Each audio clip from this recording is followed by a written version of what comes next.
हाँ जी, ठीक। हाँ जी, तो उपायों के तौर पर जब कोई प्लेनेट आपकी कुंडली में अशुभ प्रभाव दे रहा हो, उसकी दशा अंतर्दशा चल रही हो, जैसे मान लो शनि की दशा अंतर्दशा चल रही है और वो 6, 8, 12 में चला गया हो, नीच का बना हुआ हो, या शनि की 7.5 चल रही है, ठीक है, तो हम उपायों के तौर पर क्या करेंगे, जो शनि से रिलेटेड वस्तुएं हैं, शनि से रिलेटेड कौन कौन सी वस्तुएं हैं, जैसे लोहा, हाँ, काले चने, तेल, मेन सरसों का तेल होता है, कोयला, केरोसिन, पेट्रोल, तो इसमें उपाय हम क्या करेंगे, और एक साबुत उड़द, काले रंग की साबुत उड़द, ठीक है, तो उपायों के तौर पर हम क्या करेंगे, जैसे 1.25 किलो साबुत उड़द मंदिर में दान कर देंगे, ठीक है। और दूसरा उपाय, अगर हेल्थ से रिलेटेड कोई इश्यू है तो लोहे के पात्र में, एक नया लोहे का पात्र लेना है, कटोरा ले लेना है, उसको सरसों के तेल से भरकर और उसके अंदर 1 रुपए का सिक्का डालकर, जो व्यक्ति की तबीयत खराब हो रही है उसका चेहरा उसमें दिखाकर, उसकी छाया उसमें दिखाकर फिर दान कर देना है। वो डकौंत होते हैं जो, उनको दान कर देना है, ठीक है। तो इस तरह से शनि के उपाय हो जाते हैं। अगर ये शनि आपका योग कारक प्लेनेट है और इसकी दशा अंतर्दशा चल रही है, बहुत अच्छे प्रभाव दे रहा है, शुभ पोजीशन में बैठा हुआ है, केंद्र या त्रिकोण में बैठा हुआ है और योग राजयोग बना रहा है, तो हम इसके शनि से रिलेटेड वस्तु का दान नहीं करेंगे, तो हम क्या करेंगे, इससे रिलेटेड स्टोन पहनाएंगे। शनि का स्टोन क्या है, नीलम, जी मैम, ठीक है। तो नीलम को पंच धातु में बनवाकर आप जो मध्यमा उंगली है उसमें पहनेंगे।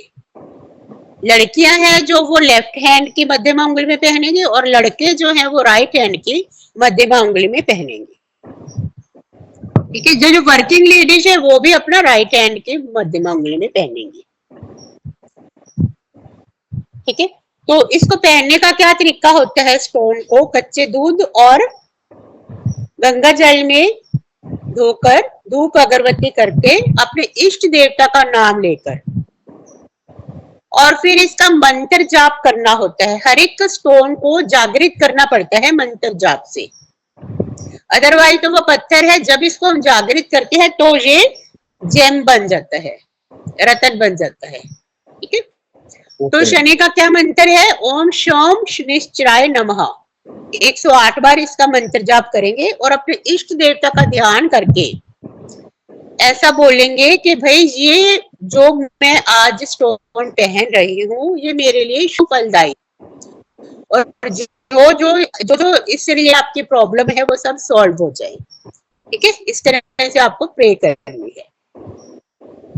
तो सभी प्लैनेट्स का जिसकी दशा अंतर्दशा चल रही होती है, अशुभ प्रभाव अगर दे रहा है तो उससे रिलेटेड वस्तुओं का हम दान करेंगे, और अगर शुभ प्रभाव दे रहा है, योग कारक प्लैनेट और अच्छा प्रभाव दे रहा है, तो उससे रिलेटेड हम स्टोन पहना सकते हैं। और अगर ये वायु तत्व राशि में है प्लैनेट तो हम इसका मंत्र जाप करेंगे। मंत्र जाप का बहुत ज्यादा इफेक्ट आता है, बहुत बढ़िया इफेक्ट आता है। मंत्र क्या है, फिजिकली, साइकोलॉजिकली और स्पिरिचुअली आपके ऊपर प्रभाव डालते हैं। इससे आपकी मानसिक, शारीरिक और आध्यात्मिक शक्ति बढ़ती है। और ये मंत्र क्या है, बिल्कुल टोटली साइंटिफिकली आपके बॉडी के ऊपर इफेक्ट डालते हैं। जैसे पर्टिकुलर मंत्र हम जाप करते हैं तो एक निश्चित संख्या होती है मंत्रों की, जब वो संख्या पूरी हो जाती है तो आपका मंत्र सिद्ध हो जाता है। ज्यादातर हम 108 मंत्रों का जाप बताते हैं, और माला आप एक माला कर सकते हो 108 मंत्रों के जप की, ठीक है। इसके लिए एक आसन होना चाहिए, उन्नी आसन या कुशा का आसन, कोई भी आसन ले सकते हैं। और माला आप रुद्राक्ष की ले सकते हो, तुलसी की ले सकते हो, कोई भी माला ले सकते हैं, ठीक है। और इसके लिए क्या है कि पर्टिकुलर फिक्स निश्चित स्थान और निश्चित समय होना चाहिए, रेगुलरिटी होनी चाहिए, और कभी भी नागा नहीं डालना चाहिए मंत्र जाप में। तो ये जैसे आपका मंत्र सिद्ध हो जाता है, 6 मंथ में लगभग सिद्ध हो जाता है, तो उस ग्रह से रिलेटेड जो भी प्रॉब्लम है वो सॉल्व हो जाती है।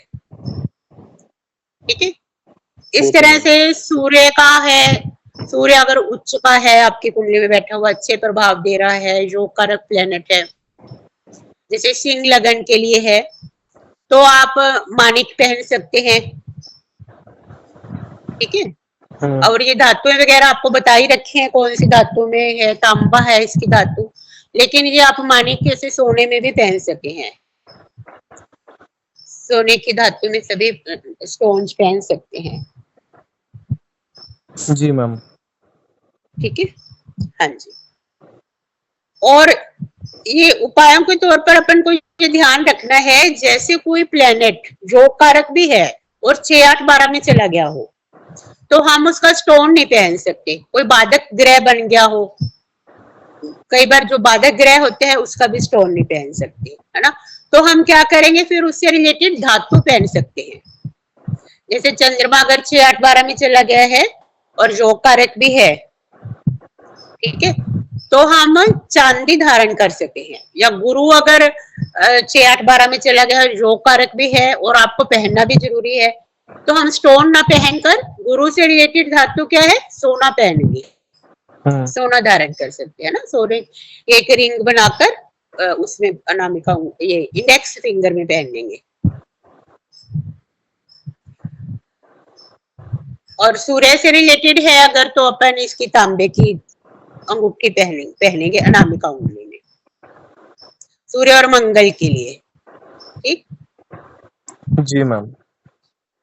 हाँ जी, तो ये हो गया अपना प्लैनेट्स का हो गया। इसके बाद अवस्थाएं आती हैं, इसके बाद आता है विषम राशि और सम राशि। इसकी इनकी अवस्थाएं बताई गई हैं, बाल, कुमार, युवावस्था, वृद्धावस्था और मृतावस्था। विषम राशि में अगर कोई प्लैनेट 0 डिग्री से लेकर 6 डिग्री तक है तो वो बाल अवस्था में होता है। वही प्लैनेट अगर वो सम राशि, विषम राशि कौन सी होती है, 1, 3, 5, 7, हाँ 9, 11, है ना। और वही प्लैनेट अगर सम राशि यानी कि 2, 4, 6, 8, 10 और 12 इन राशियों में 24 डिग्री से 30 डिग्री तक हो तो वो बाल अवस्था में होता है, यानी कि उसके ऑपोजिट होता है। ये तो स्टार्टिंग में होगा और वो मतलब डिग्री के 30 में से 6 लेस करते जाए।